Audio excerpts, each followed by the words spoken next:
students were told that if they're going to rate themselves or their peers, they really need to provide qualitative comments to justify that. Of course, students being students, not all do, and I'll talk about the significance of that in just a moment. I've put this screenshot in to illustrate the value that I find as a teacher using this system in me being able to reflect on the clarity of the criteria and also the scaffold that I've provided for the students. Now, in this case, the criterion relates to the quality of the HTML and CSS coding, and they validate against standards, international standards.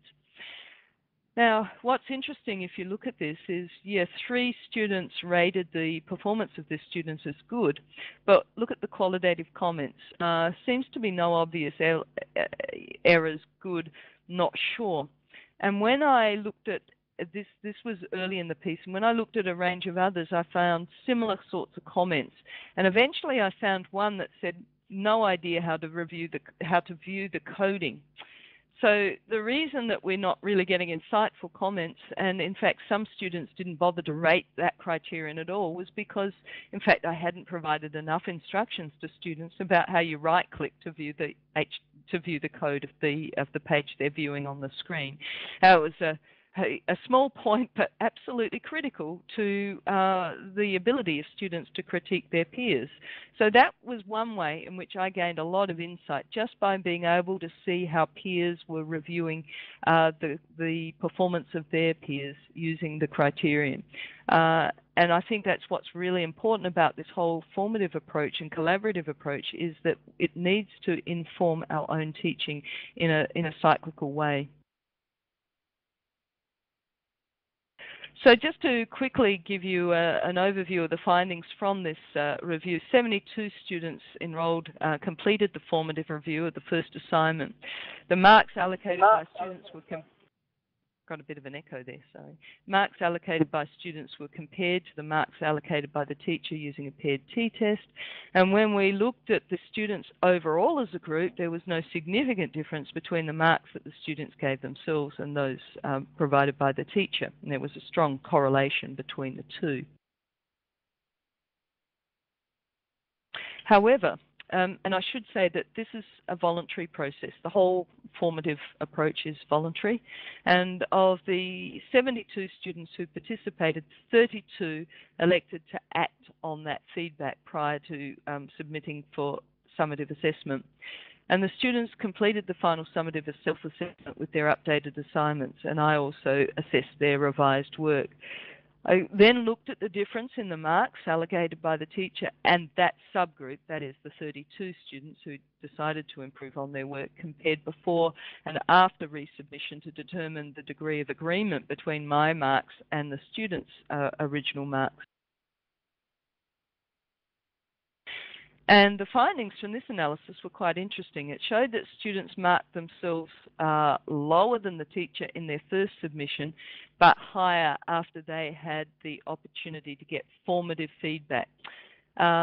And it was also supported by qualitative comments in the initial self-review and subsequent self-assessment. Those qualitative comments reflected that students gained a great deal of confidence in their ability to accurately assess their own work once they had that formative feedback.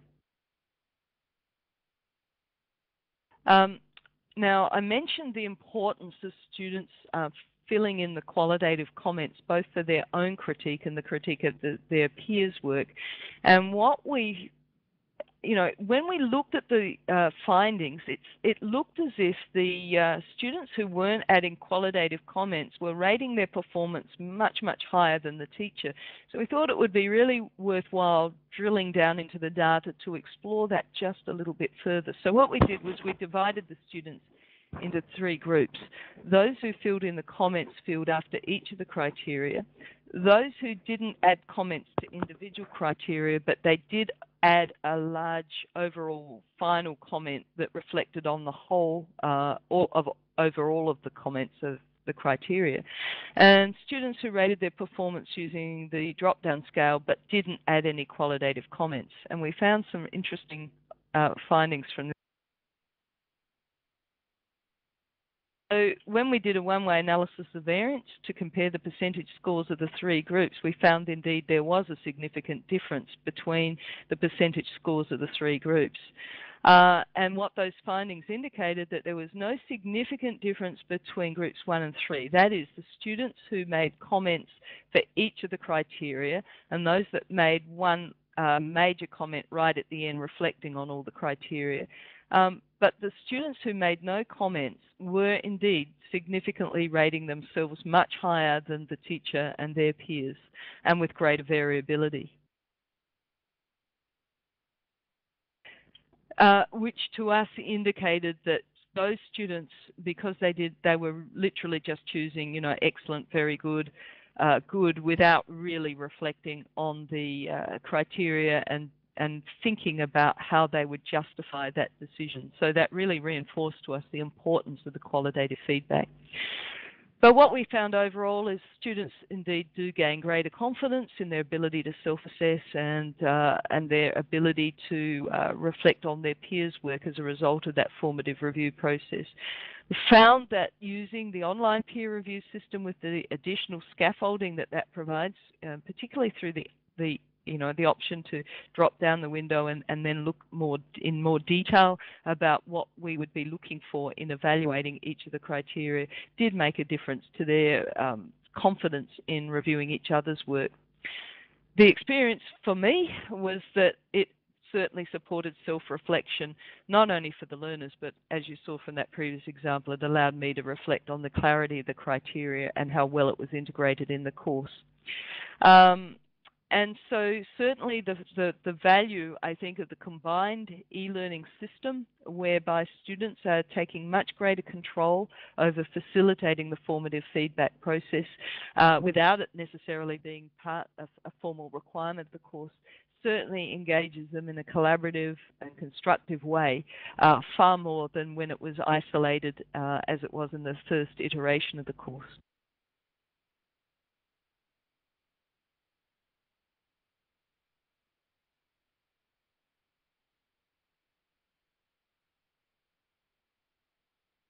Sorry, I didn't have the speak on.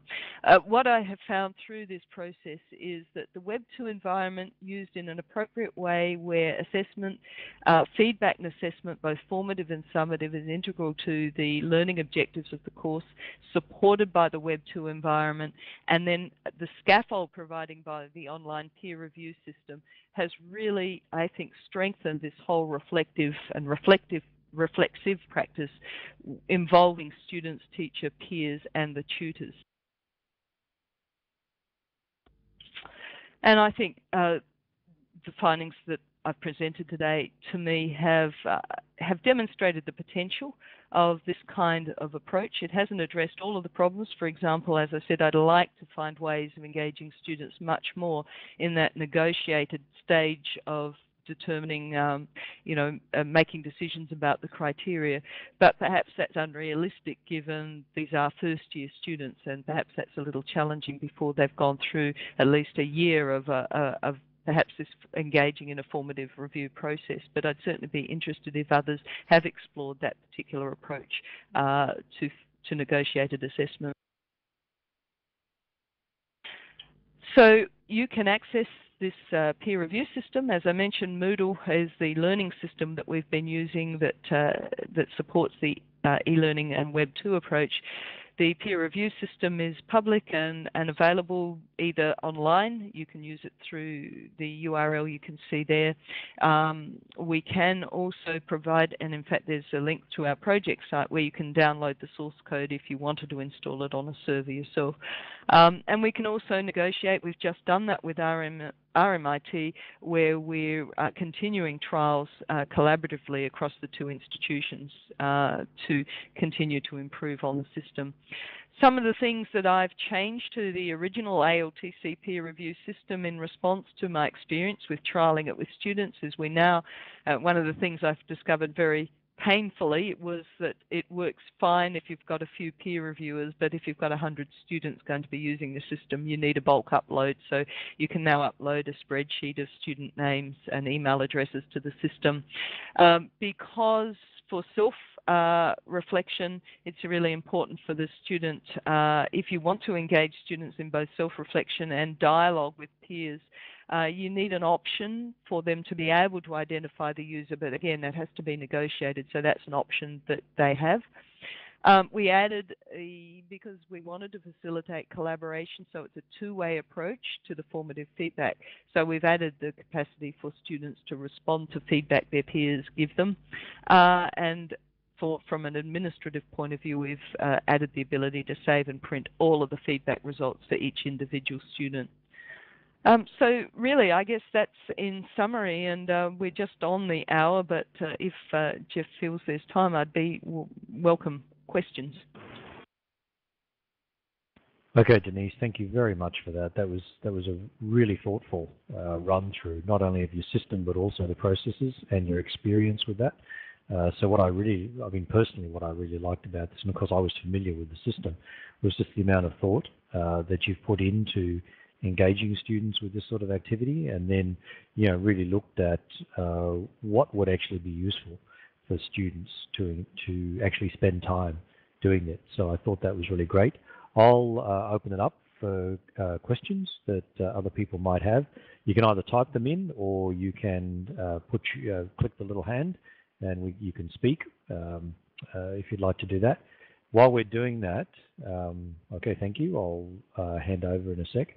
While you're asking your question, I'm going to go and find the online survey that we do, if you don't mind. So I'll do that while you're asking your question.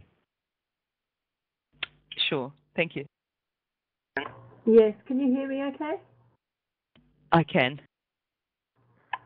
That was really interesting, Denise. I enjoyed it a lot.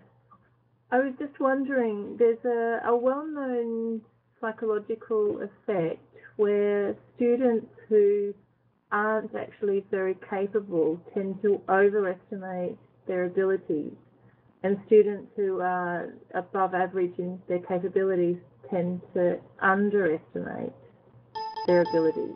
Did you notice any of that? We didn't explore that particular aspect in our review. We really only focused, so my comments would be kind of more anecdotal, I guess, than evidence-based.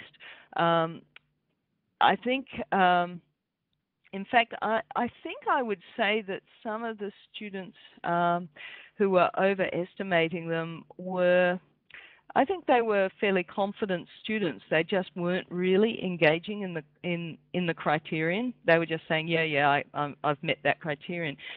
So, we really didn't investigate the capabilities. It would have been, I think, fairly challenging to be able to get that kind of data in the approach that we took with this review. I think what was more critical from my observation just from this review was that, the students who really overrated just weren't engaging with the criteria or really thinking about it. But whether they were the high achievers or low achievers is not data that unfortunately we collected. It would certainly be something that would be worthwhile exploring perhaps in a future evaluation.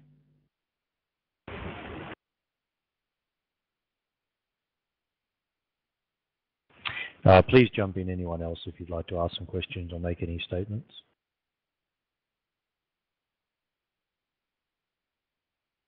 Has anyone else experienced that kind of, or made that observation with their students? I think it would be kind of interesting.